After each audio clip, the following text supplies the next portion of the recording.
बिस्मिल्लाहिर्रहमानिर्रहीम। बहुत शुक्रिया नूर और साहबजादा काशिफ और जितने भी उन्होंने मुहब्बत करने वाले मौजूद ने सब की इजाजत नाल सब तो पहला तो मैं मुबारकबाद पेश करनी आ उन्होंने सारे लोगों कि जेडे वासिफ अली वासिफ साहब नाल अपनी मुहब्बत का अमली सबूत देंदे ने उन्होंने हवाले नाल इहो जिहियां महफिलां मुनक्कद करते हैं और फिर जिहदे हर तबका फिक्र के लोगों को दावत देंदे ने कि वो इत्थे आके उन्हां दीयां गल्लां सुनन।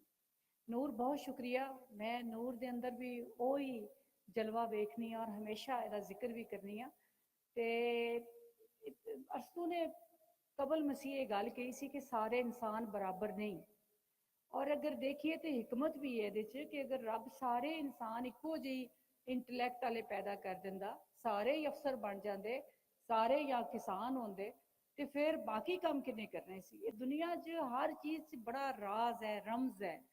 कुछ लोगों को नूर दे के ज्यादा नूर दे के भेजा गया, कुछ को अमली काम कराना सी ते उन्होंने जरा ताकतवर जिसमानी तौर पर बनाया गया, और कुछ वो खास लोग भेजे गए ਜਿਹੜੇ दूसरों की रहनुमाई करते हैं, ਜਿਹੜੇ दूसरों की उन्होंने सारे तबकियां की कि ਜਿਹੜੇ बाकी काम करते हैं उन्होंने रहनुमाई ਲਈ कुछ लोग भेजे गए।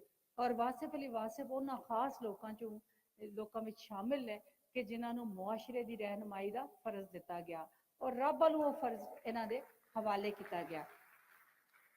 उन्होंने आप अपने किरण किरण सूरज उन्होंने एक किताब है, बहुत ही खूबसूरत है, असी पिलाक वालों पंजाबी तर्जमा भी शाया किया है। वो आप कहते हैं कि हुण इस दुनिया में नबिया ने नहीं आना, इसलिए असी लोगों की सलाह करनी है, और अगर असी सलाह करने के काबल हो गए तो पूरी दुनिया को असी नेकी वाल लैके जा सकते हैं।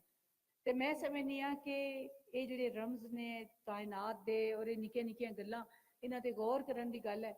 असी हर वेले शिकवा करते रहने। मैं वासिफ साहब की खुद बड़ी बड़ी मुरीद भी हाँ, उन्हों की चाहन वाली भी हाँ, और मैनू मुलाकात का भी शर्फ हासिल होया है क्योंकि साड़ा जिहड़ा फिलासफी डिपार्टमेंट सी वो सारा ही उन्होंने नाल बड़ी एक जुड़त रखता सी। साडे उस्ताद डॉक्टर नईम साहब, खालिक साहब, अशफाक साहब नाल उन्हां नाल।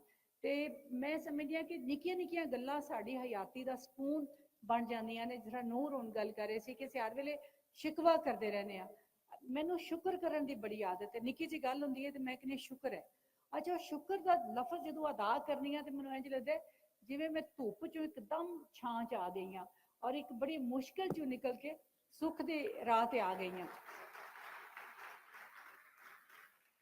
हुणे जदों मैं कज़ाफी स्टेडियम चों निकली, गड्डी च बैठी, एक बारी मैं गुलबर्ग को आके ड्राइवर ने कहा गड्डी वापस मोड़ ले क्योंकि चीफ गेस्ट ने 6:30 बजे पहुंचना है तो मैनू इत्थे मौजूद होना चाहिए।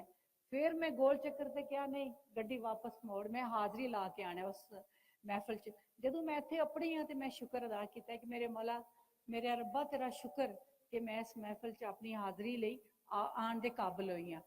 तो मैं समझनी हाँ कि जिहड़ियां निक्कियां निक्कियां गल्लां ने, मैं एक उन्हां दा कॉल तुहाडे नाल शेयर करके ते इजाजत चाहांगी कि वो कहंदे ने कि रिज़्क सिर्फ ऐदा ना नहीं कि तुहाडे खीसे विच बहुत ज्यादा माल होवे, सगों अखां दी बिनाई भी रिज़्क है, दिमाग विच आण वाला ख्याल भी रिज़्क है, दिल विच पुंगरन वाला एहसास भी रिज़्क है, ते सब तो वध ईमान भी रिज़्क है।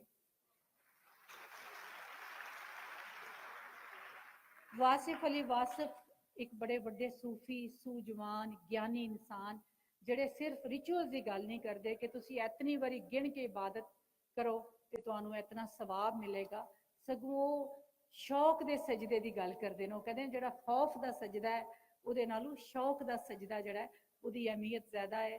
ये गल याद रखने की लौड़ है। बहुत शुक्रिया। सलामत रहो।